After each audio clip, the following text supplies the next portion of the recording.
Hamdan wa syukran lillah, asyhadu an la ilaha illallah wahdahu la syarikalah, wa asyhadu anna Muhammadan abduhu wa rasuluh. Ikhwatu iman rahimakumullah, alhamdulillah kita sampai hari ini sudah memasuki 10 hari terakhir di bulan Ramadan. Semoga saum kita yang telah kita lakukan bisa menjadi saum yang dapat menghapus dosa-dosa kita. Amin ya rabbal alamin. Pada kesempatan sore hari ini kita akan membahas hal-hal yang ada kaitannya dengan zakat fitrah. Zakat fitrah itu sebenarnya dalam bahasa hadis disebut sebagai zakat fitri. Tapi yang lebih populer di masyarakat kita, menyebutnya adalah zakat fitrah. Zakat fitri atau zakat fitrah adalah zakat yang wajib dikeluarkan satu kali selama setahun oleh setiap muslim untuk dirinya sendiri dan orang-orang yang menjadi tanggungannya. Dalam Tuhfatul Ahwadi Syarah At-Tirmidzi dan Tawdihul Ahkam Syarah Bulughul Maram dijelaskan bahwa zakat fitrah itu diwajibkan hampir bersamaan dengan diwajibkannya ibadah saum, yaitu pada tahun kedua Hijrah. Hanya beda 1 bulan saja. Kalau saum Ramadan diwajibkan 2 hari terakhir di bulan Sa'ban, sementara zakat fitri atau zakat itu diwajibkan 2 hari terakhir di bulan Ramadan. Jadi 2 hari sebelum Idul Fitri. Begitu dikatakan. Pada tahun kedua Hijriah itu, selain menyebut istilah zakat fitri, Nabi SAW juga menetapkan beberapa aturan zakat yang penting kita perhatikan. Di antaranya adalah yang pertama, siapa yang menjadi muzaki zakat fitrah atau yang terkena kewajiban mengeluarkan zakat fitrah itu? Berkaitan dengan hal ini, kita lihat dalam salah satu hadis riwayat Imam Bukhari. Qala Ibnu Umar telah berkata, farada Rasulullah sallallahu alaihi wasallam zakatal fitri sa'an min tamrin aw sa'an min sa'irin. Rasulullah sallallahu alaihi wasallam telah mewajibkan zakat fitrah 1 sok dari kurma atau 1 sok dari gandum alal abdi wal hurri, kepada kepada hamba sahaya dan orang merdeka, wadzakari wal unsa, kepada laki-laki dan perempuan, wassagiri wal kabir, kepada anak kecil dan orang dewasa, minal muslimin, dari orang-orang muslim. Nah, dari hadis itu bisa kita ketahui bahwa Rasul telah mewajibkan kepada seluruh umat muslimin untuk menunaikan zakat fitrah, baik untuk dirinya dan orang-orang yang menjadi tanggungannya. Kalau dahulu ada hamba sahaya, maka yang wajib mengeluarkannya adalah majikannya. Kalau sekarang misalkan kita di rumah ada anak saudara yang kita tanggung penghidupannya, maka anak saudara kita itu menjadi kewajiban bagi kita untuk mengeluarkan zakat fitrinya. Lalu dalam hadis itu disebutkan juga wassogir, anak kecil. Nah, makna dari anak kecil itu adalah anak yang belum balik, termasuk di dalamnya adalah janin yang masih dikandung dalam perut ibunya ketika janin itu sudah berusia 120 hari atau 3 bulan ya, atau 4 bulan. 4 bulan di dalam kandungan yang sudah ditiupkan ruh, maka mulai saat itulah ada kewajiban untuk dikeluarkan zakat fitrinya. Ikhwati iman rahimakumullah. Kemudian yang kedua, berapa besaran ukuran zakat fitri itu? Dalam hadis diterangkan farada Rasulullah sallallahu alaihi wasallam zakatal fitri sa'an min sa'ir atau sa'an min tamrin. Rasulullah telah mewajibkan zakat fitrah itu 1 sa' dari sa'ir. Sa'ir itu gandum. Dan 1 sa' dari tamrin. Tamrin itu adalah kurma. Dan perlu diketahui bahwa sa' itu adalah istilah dalam ukuran isi atau volume, bukan dalam ukuran berat. Adapun sa' yang dimaksud dalam hadis itu adalah sa' nabawi, yaitu sa' yang berlaku di zaman Nabi SAW. Bila dikonversikan berdasarkan satuan isi, maka dapat diperoleh hasil bahwa 1 sa' itu para ulama menetapkan adalah 4 mud. Dan 1 mud atau 4 mud itu kisarannya adalah kurang lebih 2770 cc ya. Atau kalau diliterkan itu kurang lebih antara 3 sampai 3,5 liter. Nah, itu apabila dikonversikan ke dalam satuan isi atau volume. Adapun bila dikonversikan kepada satuan berat, maka ada beberapa pendapat.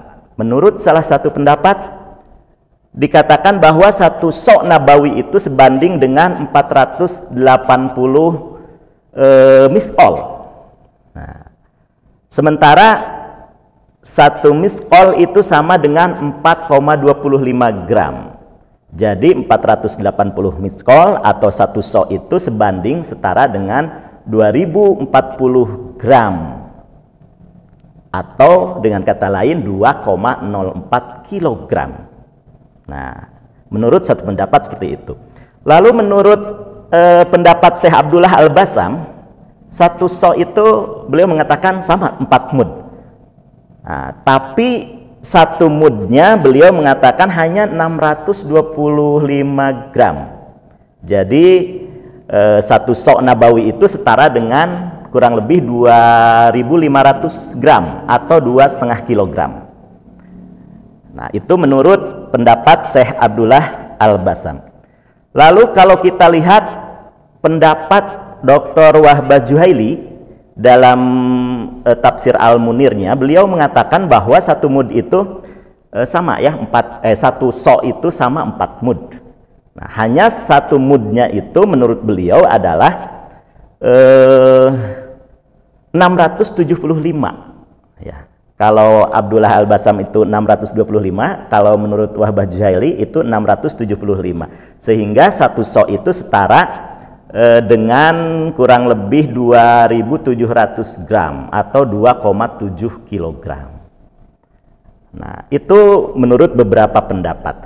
Nah, berdasarkan ukuran yang telah disebutkan dari beberapa pendapat itu, maka kita bisa memperkirakan bahwa 1 sa' itu di kisaran kalau liter antara 3 sampai 3,5 liter. Sementara kalau dikonversikan ke kilogram itu antara 2 sampai 3 kilogram. Nah, makanya di Indonesia mungkin diambillah tengah-tengahnya, yaitu 3/4 liter atau setara dengan 2,5 kilogram. Nah, ikhwatu iman rahimakumullah, demikian pula apabila dikonversikan berdasarkan kimah. Kimah itu satuan harga ya. Jadi harga beras 1 sa' atau 3/4 liter atau 2,5 kilo, bila dikimahkan, dirubah ke satuan harga dengan menggunakan uang, maka tinggal dikalikan saja berapa 1 liternya atau berapa 1 kilonya beras itu. Ikhwatu iman rahimakumullah, yang ketiga, hal-hal yang harus kita perhatikan terkait dengan masalah zakat fitrah adalah apakah makanan pokok itu menjadi syarat sahnya zakat fitrah. Nah, di dalam hadis-hadis tentang zakat fitrah, kita akan mendapatkan bahwa zakat fitrah itu berupa ta'am, berupa makanan. Nah, sebagaimana dalam hadis yang diriwayatkan oleh Imam Bukhari yang tadi saya bacakan, bahwa menurut kata Ibnu Umar gitu, Farada Rasulullah sallallahu alaihi wasallam zakatal fitri so'an min tamrin atau so'an min sa'ir. Rasul telah mewajibkan zakat fitri satu so' dari kurma atau satu so' dari gandum. Nah, jadi dikatakan oleh Rasul, disebutkan bahwa zakat fitri itu adalah dengan menggunakan kurma atau gandum. Apabila hadis tersebut kita pahami secara mantuk, artinya makna tersurat dan konsisten, kita tidak menggunakan menerima mafhum ya, makna tersirat, maka zakat fitri itu yang wajib dikeluarkan akan terbatas jenisnya, yaitu hanya kurma dan gandum saja gitu. Nah, maka kalimat min tamrin atau min sa'ir dalam struktur kalimat itu fungsinya bukan sebagai bayan li takhsis, bukan sebagai keterangan penghusus, hanya khusus kurma dan gandum saja, melainkan hal itu adalah bayan li tansis, keterangan penegas atau prioritas sesuai dengan situasi dan kondisi mujaki dan mustahik yang ada di daerah tertentu. Nah, seperti itu. Sehingga Nafi beliau berkata bahwa Ibnu Umar bila berzakat beliau tidak pernah mengeluarkan zakat fitrah selain dari kurma gitu. Namun pada suatu tahun ketika kurmanya rusak gitu ya, gagal panen dan susah untuk ditemukan, maka Ibnu Umar kemudian beliau mengeluarkan dalam bentuk gandum ya, sebagai pengganti dari kurma. Nah, seperti itu. Nah, kemudian pertimbangannya bahwa ternyata kedua jenis makanan kurma dan gandum itu pada waktu itu adalah lebih mudah didapat dan secara umum dimiliki oleh seluruh umat muslim waktu itu. Nah, kemudian lebih diperkuat dengan sejumlah data faktual yang menunjukkan bahwa pada prakteknya para sahabat memperluas jenis makanan yang ditetapkan oleh Nabi tersebut bukan hanya sebatas kurma dan gandum saja. Seperti Ibnu Umar menjelaskan, kana nasu yukhrijuna an shadaqatil fitri fi ahdi Nabi sallallahu alaihi wasallam so'an min sa'ir au tamrin au sultin au zabibin. Dahulu katanya, kata Ibnu Umar, orang-orang mengeluarkan zakat fitri di zaman Nabi Shallallahu Alaihi Wasallam itu sebesar satu sok sa'ir gandum, kemudian satu sok tamrin kurma, satu sok sultin. Sultin itu masih sejenis gandum yang berwarna putih yang tidak memiliki kulit gitu. Kemudian satu sok zabib. Zabib itu anggur kering. Nah, jadi ada tambahan, diperluas lagi. Kemudian dalam riwayat lain Abu Sa'id Al-Hudri menjelaskan, kunna nukhriju zakat al-fitri, kami mengeluarkan zakat fitri so'an min to'am, satu so' dari makanan, au so'an min sa'ir, atau satu so' dari gandum, au so'an min tamrin, atau satu so' dari kurma, au so'an min aqitin, atau satu sok dari susu kering atau keju, au so'an min zabibin, atau satu sok dari kismis atau anggur kering.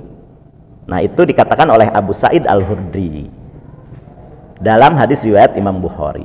Nah, dari berbagai keterangan menunjukkan bahwa para sahabat itu memahami hadis Nabi tentang zakat fitri itu tidak secara mantuk, tidak secara makna tersurat, namun lebih ke secara mafhum, makna tersiratnya, sehingga para sahabat memahami hadis tersebut bukan sebagai takhsis atau penghususan.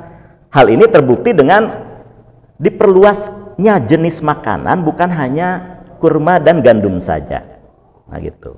Termasuk kemudian bisa berbentuk kimah atau harga dengan nilai uang. Nah, dengan demikian berdasarkan pendekatan bayan litansis, keterangan penjelas atau prioritas, dapat disimpulkan bahwa yang menjadi pokok kewajiban zakat fitrah itu bukan barangnya, tapi nilainya, yaitu satu so'.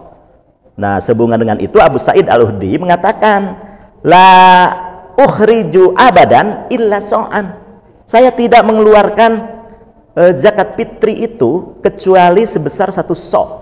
Dan ukuran satu so' dapat dikonversi ke dalam ukuran isi, yaitu liter, atau ke dalam ukuran berat, kilogram, atau ke dalam ukuran harga, dikimahkan, dinilaikan ke dalam nilai uang yang seharga dengan beras tersebut. Atas dasar pertimbangan di atas, maka para tabi'in sebagai murid-murid sahabat Nabi SAW seperti Umar bin Abdul Aziz, kemudian Hasan Al-Bisri, kemudian juga Atta, telah menetapkan bahwa zakat fitrah itu dihargakan dengan harga uang dirham. Satu so' itu sebanding dengan setengah dirham. Nah, seperti itu. Ikhwatul iman rahimakumullah. Lalu yang keempat, siapa mustahik atau musharib sasaran zakat fitri itu? Menurut Al-Quran, sasaran zakat termasuk zakat fitrah itu tertera dalam Al-Quran surah At-Taubah ayat 60, yaitu yang 8 asnaf tersebut. Namun kemudian mustahik menjadi kondisional untuk zakat fitrah, artinya mana yang banyak jumlahnya dan mana yang lebih membutuhkan, maka itulah yang harus diutamakan.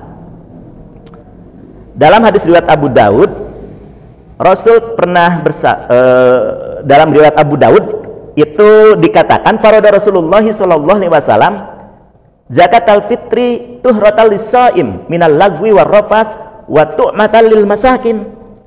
Rasulullah telah mewajibkan zakat fitrah itu sebagai pensuci bagi yang saum dari ucapan sia-sia dan kotor, wa tu'matal lil masakin, dan sebagai makanan bagi orang-orang miskin. Nah, tu'matal lil masakin di sana bukan berarti zakat fitrah itu khusus bagi yang miskin saja, tidak boleh dibagikan ke asnaf yang lain. Dan tidak tepat bila digunakan sebagai mukhassis, sebagai dalil yang mengecualikan bahwa zakat fitrah itu dikhususkan hanya untuk orang-orang miskin saja. Karena ungkapan tu'matal lil masakin sebagai makanan bagi orang miskin dalam struktur kalimat itu fungsinya bukan bayan litaksis, bukan keterangan pengkhusus, melainkan bayan litansis, keterangan penegas atau prioritas. Jadi fakir miskin memang harus diprioritaskan sebagai mustahik untuk zakat fitrah, gitu. Ikhwatul iman rahimakumullah. Kemudian yang kelima, hal yang harus diperhatikan mengenai zakat fitrah adalah kapan waktu membagikannya zakat fitrah itu. Kita semua tahu bahwa zakat fitrah adalah ibadah mudayyak, ibadah yang sudah ditentukan dan terbatas waktunya. Karena itu membagikan zakat fitrah itu harus tepat pada waktunya. Dan kapan waktu yang terbatas itu? Abu Sa'id Al-Khudri beliau berkata, kunna nukhriju fi ahdi Rasulillah sallallahu alaihi wasallam yaumal fitri so'an min ta'am. Kami para sahabat, katanya, mengeluarkan zakat fitrah di zaman Rasulullah itu yaumal fitri, pada hari Idul Fitri, bukan malamnya ya. Satu so' dari makanan.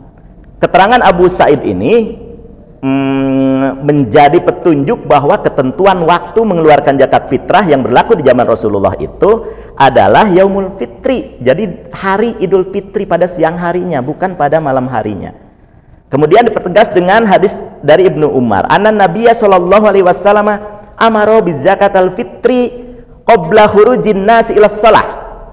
Rasulullah, kata Ibnu Umar, memerintahkan mengeluarkan zakat fitrah supaya dilakukan sebelum orang-orang pergi keluar untuk sholat hari raya Idul Fitri.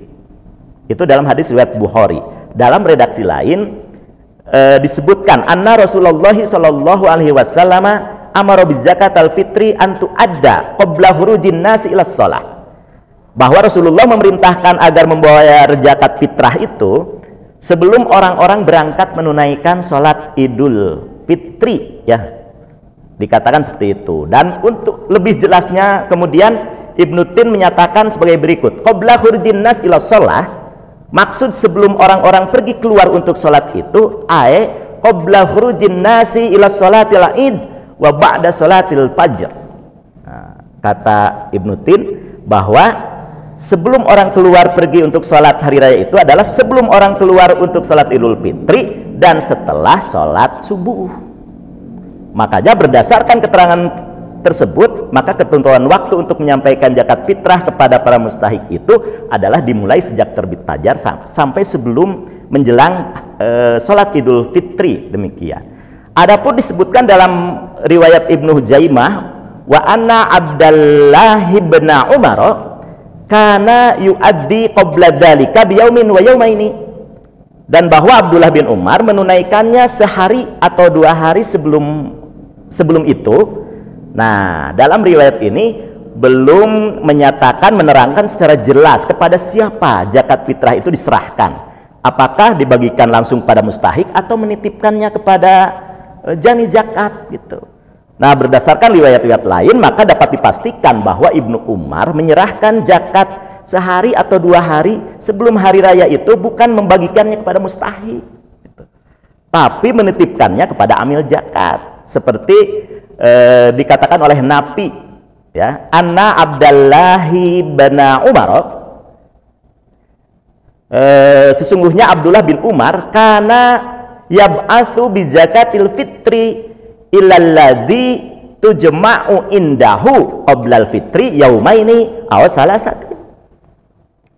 Ibnu Umar mengirimkan zakat fitrahnya kepada orang-orang yang mengumpulkan zakat, jadi kepada jami zakat 2 hari atau 3 hari sebelum Idul Fitri. Nah, itu dikatakan di dalam hadis riwayat Imam Malik dan Baihaqi. Oleh karena itu Imam Bukhari menegaskan bahwa mereka memberikan zakat fitrah sebelum hari raya itu lil jam'i, untuk dikumpulkan di jami zakat, la lil fuqara, bukan untuk dibagikan kepada fakir miskin. Begitu dalam Fathul Bari dijelaskan oleh Imam Bukhari. Dan terakhir, ikhwati iman hukumullah, fungsi zakat fitri itu adalah sebagai pembersih bagi yang saum dari perbuatan sia-sia dan perbuatan-perbuatan kotor. Seperti dalam hadis riwayat Abu Dawud, an Ibni Abbasin qala, dari Ibnu Abbas beliau berkata, farada Rasulullah sallallahu alaihi wasallam, Rasulullah sallallahu alaihi wasallam telah mewajibkan zakat al-fitri, zakat fitri itu tuhratal lisaim minal lagwi war rafas, sebagai pembersih bagi yang saum dari perbuatan sia-sia dan perkataan-perkataan kotor. Sebagaimana telah dijelaskan bahwa ada beberapa perbuatan yang tidak sampai membatalkan saum tapi bisa merusak pahala ibadah saum, yaitu diantaranya adalah al-lagwi, ar-rafas, kemudian ada yashab gitu ya, ada zur, ada jahal kan gitu. Itu yang bisa merusak pahala ibadah saum. Makanya Allah Maha Bijaksana, karena manusia pasti saja melakukan dosa dan kesalahan-kesalahan, walaupun kita sudah tahu bahwa itu adalah bisa merusak pahala ibadah saum, tapi mungkin saja kita melakukannya di saat ketika kita sedang saum. Makanya Allah kemudian mewajibkan zakat fitrah itu, salah satu fungsinya adalah sebagai pembersih bagi orang-orang yang saum dari perkataan-perkataan kotor, jorok, dari perbuatan-perbuatan yang sia-sia yang kita lakukan ketika kita saum, itu bisa menjadi bersih ketika kita mengeluarkan zakat fitri.